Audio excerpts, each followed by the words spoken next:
नमस्कार. मी आपला मित्र अभिवाचक संजय हिरवे. आजच्या गोष्टीचं शीर्षक आहे ईश्वराची लीला.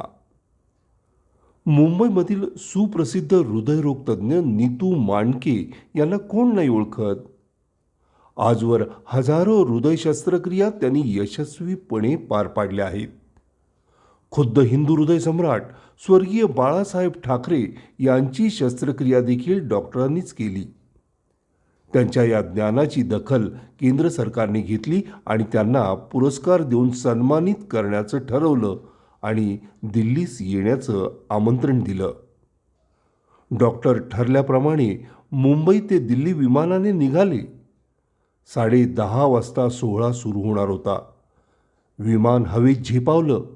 काही अंतर गेल्यावर विमानात अनाउन्समेंट झाली की अतिशय खराब हवामानामुळे विमान जवळच असलेल्या विमानतळावर उतरवावं लागणार आहे. त्याप्रमाणे ती उतरलं.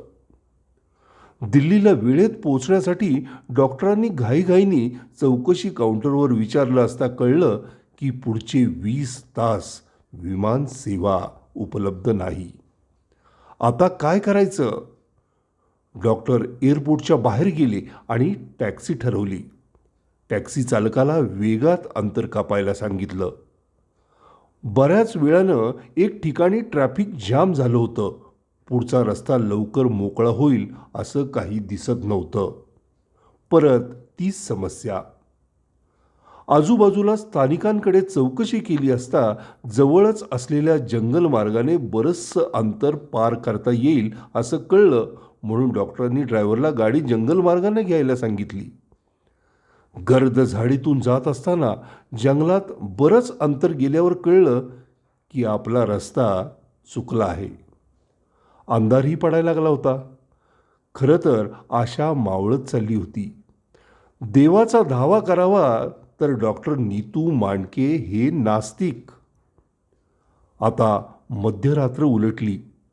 आपण वेळेत जाऊच शकत नाही, निदान सुरक्षित जागा बघून रात्र काढावी असं त्यांनी ठरवलं.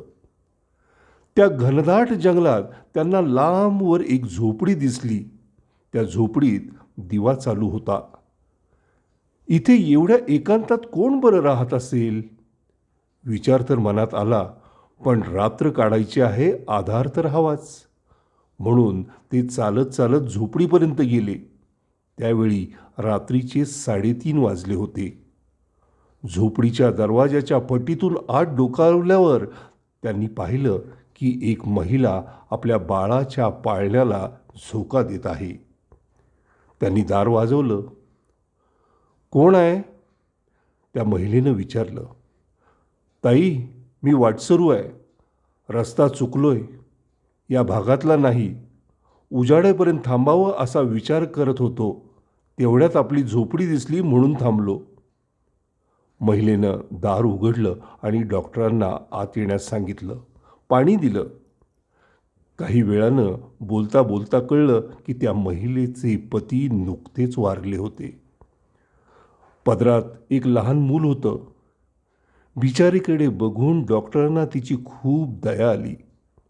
पण आश्चर्याची गोष्ट म्हणजे तिने मुलाला आपल्या मांडीवर झोपवलेलं होतं आणि झोका देत होती. डॉक्टरांनी विचारलं, हे असं का? त्यावर ती महिला म्हणाली, माझं दुःख कोणाला सांगू दादा. माझे पती वारले. मला आता कोणीच नाही या बाळाशिवाय. पण या बाळाला हृदयात छिद्र आहे असं जवळच असलेल्या गावातल्या डॉक्टरनं सांगितलंय. मुंबईमध्ये मोठा डॉक्टर आहे. फक्त तोच माझ्या बाळाचं ऑपरेशन करू शकतो, नीतू मांडके नावाचा. पण मी मुंबईला जाऊ शकत नाही. तो डॉक्टर लई पैसे घेतो म्हणे. मी कुठून देणार? म्हणून मी माझ्या कृष्णाला, माझ्या भगवंताला रोज प्रार्थना करते की काहीतरी मार्ग काढ. माझ्या बाळाला आयुष्य दे. त्याचीच सेवा, भक्ती म्हणून मी बाळकृष्णाला रोज पाळण्यात घालून झोका देते आणि बाळाला मांडीवर घेते. एका आईची तळमळ ते माझं दुसरं बाळ नक्की समजेल आणि मला त्या मुंबईच्या मोठ्या मोठ्या डॉक्टरपर्यंत पोचवेल याची मला खात्री आहे. हे ऐकून डॉक्टरांच्या डोळ्यातून खळाखळा अश्रू वाहू लागले.